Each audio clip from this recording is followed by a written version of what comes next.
Shalom, shalom, shalom, enfants de Dieu, peuple de Dieu. Shalom, serviteurs de l'Éternel. Shalom, vous tous qui êtes amoureux de cette tranche appelée foi sans béquille.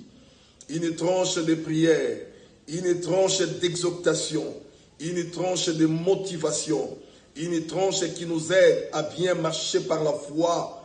Parce que vous savez, bien-aimés dans le Seigneur, la marche par la foi, c'est une marche très importante qu'un chrétien doit avoir. Bien-aimé dans le Seigneur, peut-être tu es fatigué, peut-être tu es tellement troublé à cause de ce que tu es en train de voir, à cause de ce que tu es en train de vivre. Parce que nous sommes une église, comme je l'ai dit la fois passée, l'église définitive, l'église du temps de la fin. Et beaucoup de prophéties que le Seigneur a faites à cette église commencent à trouver son accomplissement aujourd'hui. Et la Bible a dit, quand nous lisons et quand nous voyons toutes ces choses-là, il faudra que celui qui lise fasse attention. Je voulais te dire que fais attention dans tout ce qui est en train de sonner. Fais attention dans tout ce que tu es en train de constater. Fais attention dans tout ce que tu es en train de voir. Car le Seigneur nous annonce au travers de tous ces événements un langage pour que l'épouse soit réveillée, pour que l'épouse comprenne les enjeux du leur.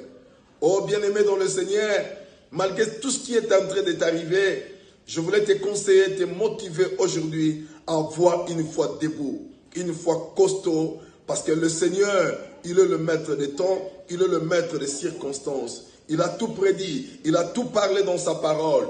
Bien-aimés dans le Seigneur, pour nous qui sommes enfants de Dieu, c'est que nous sommes en train de voir ça et là, ça ne nous intimide pas, ça nous effraie pas, ça ne nous démotive pas. Mais par contre, nous comprenons que le Fils de l'homme est à la porte. Sincèrement, je prie que le Seigneur vous aide et qu'il vous fortifie. Au nom de Jésus-Christ, prenez courage encore ce matin. Prenez courage encore ce matin. Tournez encore votre foi vers le Seigneur. Tournez encore votre regard vers Dieu. Croyez que c'est lui, celle qui a la solution à tous vos problèmes.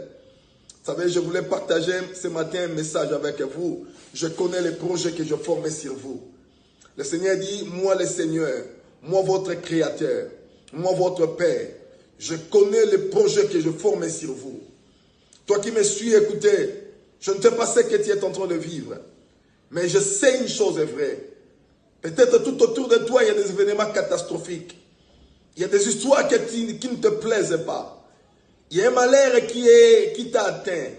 Il y a un malheur qui a atteint ta famille, qui a atteint ta maison. Oh bien-aimé dans le Seigneur, ça c'est le ruse du diable. Le diable pourra chercher comment entrer, mais sa cible serait comment attaquer ta foi. Que ta foi ne défaille point. Je prie aujourd'hui que ta foi soit debout. Parce que le Seigneur, le Dieu de ciel, il t'a dit une chose est vraie. Je connais les projets que je formais sur toi. Bien-aimé, je te dis la vérité. Il a à ton égard le projet de paix, le projet de bonheur, le projet de l'excellence. Ce ne sont pas les projets de la maladie. Ce ne sont pas les projets de l'arrestation. Ce ne sont pas les projets de la licenciement. Mais il a un projet de bonheur, de paix pour te donner un avenir et de l'espérance. Crois en Dieu. Ceci arrivera. Que le diable le veuille ou pas. Le Dieu qui t'a promis, il est beaucoup plus fort que l'ennemi qui est dans le monde. Crois en Dieu. Crois en Dieu. Une fois de plus, crois en Dieu. Que le Seigneur te bénisse abondamment. Amen.